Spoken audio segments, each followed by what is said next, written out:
మార్వాడి కల్చర్ను వ్యతిరేకిస్తూ ఆగస్టు 22న తెలంగాణ బంద్కు పిలుపునిస్తున్నట్లు Hyderabad OU JAC ప్రకటించింది.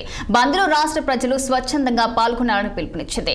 ఉస్మానియా యూనివర్సిటీ ఆర్ట్స్ కళాశాల వద్ద జేఏసీ చైర్మన్ కొత్తపల్లి తిరుపతి ఆధ్వర్యంలో మార్వాడి గో బ్యాక్ అంటూ నినాదాలు చేశారు. ఇటీవల మోండా మార్కెట్లో దళితుడిపై మార్వాడిల దాడిని అలాగే కొత్తపల్లి తిరుపతి ఖండించారు. మార్కెట్లో రోడ్డుపై పార్కింగ్ విషయంలో ఎస్కే జులారి యాజమాని అతని అనుచరులు సాయి కుమార్ పై దాడి చేసినట్టు తెలిపారు.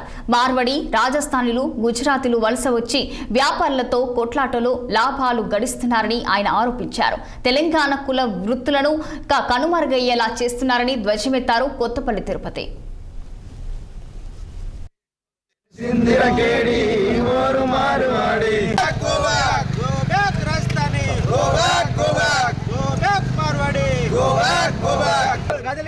उस्मानिया खबरदार खबरदार go back Marwari go back Rajasthani go back Rajasthani go back Marwari Telangana సొమ్మునంత దోస్తివని తెలిసిందిరా జీరో వ్యాపారముతో హీరోలైపోతిరిరా తెలంగాణ వ్యాపారుల జీరోలను చేతిరిరా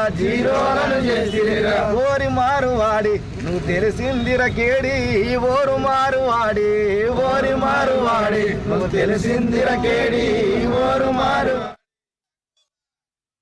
జరిగింది ఈ దాడి గురించి మరి మార్వాడీలు చేస్తున్న ఈ అరాచకాలు యావత్తు తెలంగాణ ప్రజలు గమనిస్తున్నారు. దీని మీద తక్షణమే ప్రభుత్వం చర్య తీసుకొని వాళ్ళకు తగిన శిక్ష చేయాలి. లేదంటే మాత్రం ఇంతటితో ఆగదు, చాలా ఉవ్వెత్తున మొత్తం ఉద్యమం రేగుతుంది. మన తెలంగాణ రాష్ట్రంలో మోండా మార్కెట్లో ఒక దళితుడి పైన మార్వాడి దాడిని ఖండిస్తూ ఓయూజేస్గా మేము ఈ ప్రెస్ మీట్ పెట్టడం జరుగుతుంది. ఒక సాయి కుమార్ అనే క్యాండిడేట్ పైన నడి రోడ్డు మీద వెహికల్ ఆపి ఇంతసేపు ఆపినందుకు ఎస్కే జ్యువెల్లర్ అలా యాజమాన్యం వాళ్ళ అనుచరులు కలిసి దారుణంగా కొట్టడం జరిగింది. దీన్ని బట్టి చూస్తే తెలంగాణ రాష్ట్రంలో మార్వాడీలు ఆధిపత్యం ఉందని తెలుస్తుంది. తెలంగాణకు ఆంధ్రోలు దోపిడీ చేస్తున్నారని మనం తెలంగాణ తెచ్చుకున్నాము. తెలంగాణ ఉద్యమంలో 1200 విద్యార్థులు చనిపోవడం జరిగింది. ఎంతోమంది అమరవీరులు జరిగారు. ఎంతో విద్యార్థుల కేసులు కూడా జరిగినాయి. ఇలాంటి తెచ్చుకున్న తెలంగాణను తెలంగాణ తెచ్చుకున్న ఫలాలు SC ST BC minority Telangana ఉన్న ప్రాంతం వాళ్ళకే మనము రావాలని మేము చేస్తున్నాము. తెలంగాణ వచ్చింది.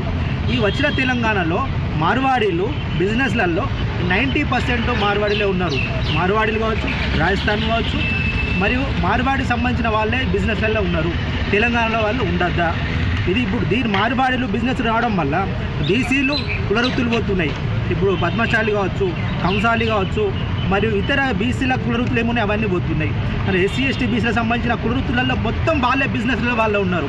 ఒక స్వీట్ షాప్ కావచ్చు, జ్యువెలరీ కావచ్చు, హార్డ్వేర్ కావచ్చు, తర్వాత ఇతర బిజినెస్లలో వాళ్ళే ఉన్నారు. తెలంగాణలో కీలక భూమిక మార్వాడీలు బోధిస్తున్నారు.